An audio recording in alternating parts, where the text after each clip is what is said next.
High, hello, নমস্কার। সবাই কেমন আছেন? So welcome back to my 50 days fat loss চ্যালেঞ্জের 14th ডেতে।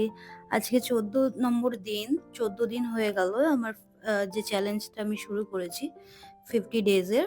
বেসিক্যালি আমি শেয়ার করছি যে এই 50 ডেজ আমি সারাদিনে কি, কি খাচ্ছি, আমার ডায়েটে কি, কি থাকছে সেটা আমি শেয়ার করছি। আমার আগের ভিডিওগুলোতে সবকিছুই মোটামুটি শেয়ার করা আছে ডিটেইলসে। আপনারা চাইলে চেক করতে পারেন ভিডিওগুলো। তো চলুন দেখে নিই যে আজকের সারাদিনের খাবারে আমার কি, কি ছিল।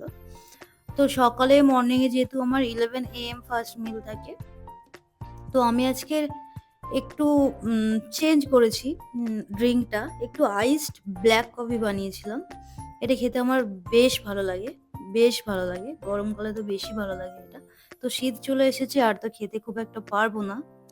মানে অতটাও মানে আইস তো আর খেতে পারবো না শীতকালে।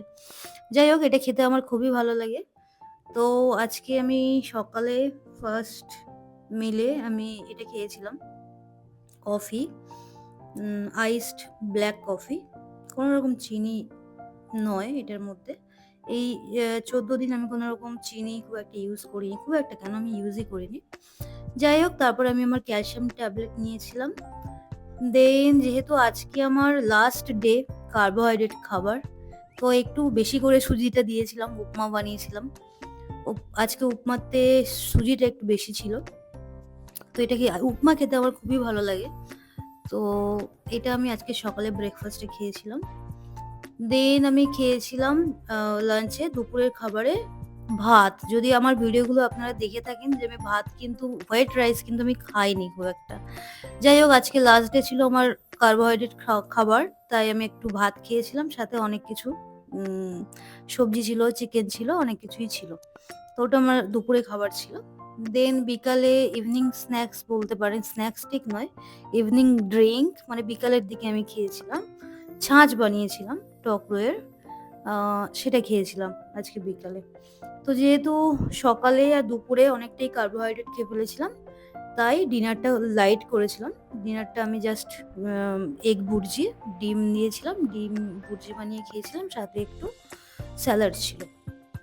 তো এই ছিল আমার আজকের 14 নম্বর দিনের সারাদিনের খাবার। আজকেই আমার কার্বোহাইড্রেট খাবার লাস্ট ডে। যাই হোক, তারপর আমি আমার ওমেগা 3 নিয়েছিলাম রাতে। তো আজকে ভিডিওটা এতটাই, এখানে ভিডিওটা শেষ করছি। আশা করছি আমার ভিডিওগুলো থেকে আপনারা একটু হলেও মোটিভেশন পাচ্ছেন, একটু হলেও প্রেরণা পাচ্ছেন। যদি আমার ভিডিওগুলো ভালো লেগে থাকে তাহলে লাইক করবেন, কমেন্ট করবেন আর সাবস্ক্রাইব করতে ভুলবেন না। কোনো রকম নালিশ থাকলে আপনারা কমেন্টে জানাতে পারেন। তো ভিডিওটা এখানেই শেষ করছি। তো দেখা হবে পরের ভিডিওতে, পরের ব্লগে। ভিডিওটা দেখার জন্য সবাইকে অনেক অনেক ধন্যবাদ। Thank you so much. চলুন সবাই একসাথে মিলে ভালো থাকি, সুস্থ থাকি। Thank you so much.